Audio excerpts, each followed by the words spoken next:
Let's jump right into this explainer and look at the massive, high-stakes engineering war that's currently unfolding at the absolute razor's edge of motorcycle speed. We're witnessing a totally fascinating collision of two worlds. You've got the century-old, roaring perfection of fossil fuel combustion going head-to-head with the silent, instant threat of electric power. So what exactly happens when silent electric power takes on the absolute loudest combustion engines on Earth? Today, we're tracing a decades-old legacy of roaring, fossil fuel-burning machines that have suddenly found themselves staring down a silent battery-powered titan. And look, this isn't just about going fast. It's about a fundamental shift in how hyperspeed is even achieved on two wheels. Section 1. The Quest for Ultimate Speed. Just take a look at the sheer speed of these traditional combustion machines. First up, we've got the aggressive Yamaha YZF R1M sweeping through the air at 191 miles per hour. Then, right next to it, the legendary Suzuki Hayabusa, a bike synonymous with speed for decades, hitting 194 miles per hour. And pushing right up to the brink, the Aprilia RSV4 1100 factory hits an unbelievable 199 miles per hour, all thanks to that massive 217 horsepower V4 engine. But achieving these massive numbers, it requires some truly staggering mechanical complexity. Take Yamaha's exclusive crossplane technology.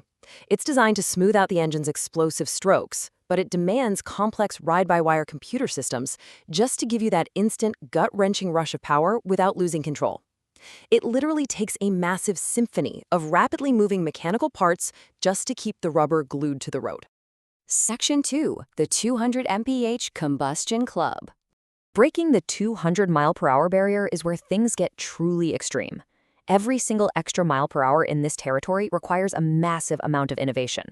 From the BMW S1000RR hitting exactly 200, all the way up to the Honda Fireblade SP pushing 211. And look at the Ducati Panigale V4R. To hit 204 miles per hour, engineers had to squeeze out 234 horsepower while dropping the dry weight to a crazy 165 kilograms. It becomes a complete obsession with power-to-weight ratios. It's a brutal, mechanical fight for every single inch of speed.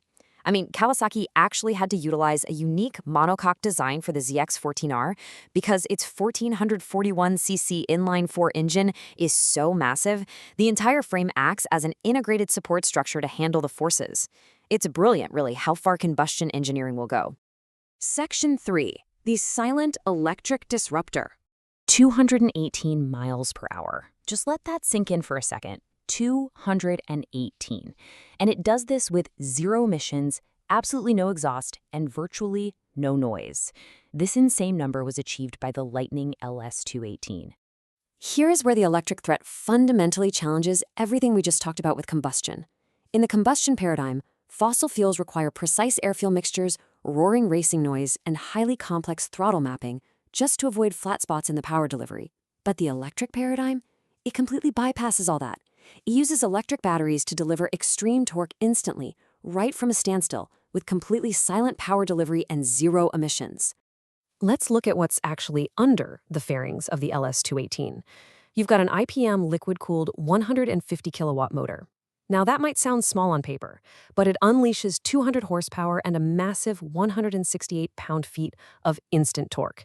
And because it's a completely gearless, high-speed delivery system, it just leaps forward relentlessly.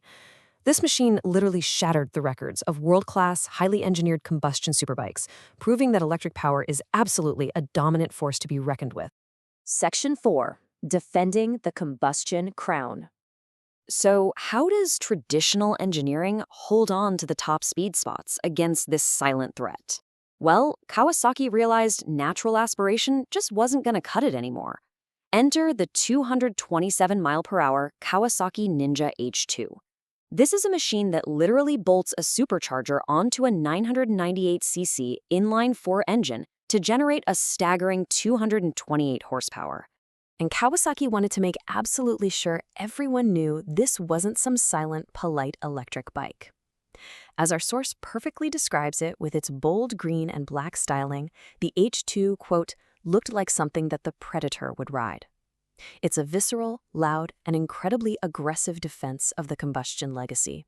But to truly beat electric and put it in the rear-view mirror, Kawasaki unleashed their ultimate weapon, the Ninja H2R. This thing holds the unofficial factory stock top speed record set in Turkey. The number? An absolutely absurd 249 miles per hour. To stay on top, Kawasaki essentially had to invent an entirely new hypersport category. Just look at these specs. They managed to squeeze a massive 310 crank horsepower and 115 pound-feet of torque out of that supercharged 998cc engine. They kept the wet weight exceptionally light at just 476 pounds. Oh, and if you want one, it's priced around $55,000. It's no wonder that many consider the H2R, quote, simply too much. It's too fast, too vicious, too striking, too bold, and yes, too expensive. The H2R really represents the combustion engine's final supercharged stand. It's an unapologetic beast that pushes mechanical engineering to the absolute brink of insanity just to outrun the electric threat. So, what's the big takeaway from all this? Why does this battle even matter to us? Well, it really highlights the technological ceiling of traditional engineering.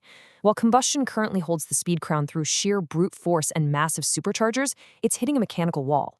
The silent electric disruptor is right on its tail, delivering instant speed with just a fraction of the moving parts.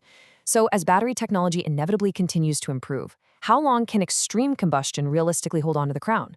Thanks for joining me on this explainer, and I'll leave you to ponder that one.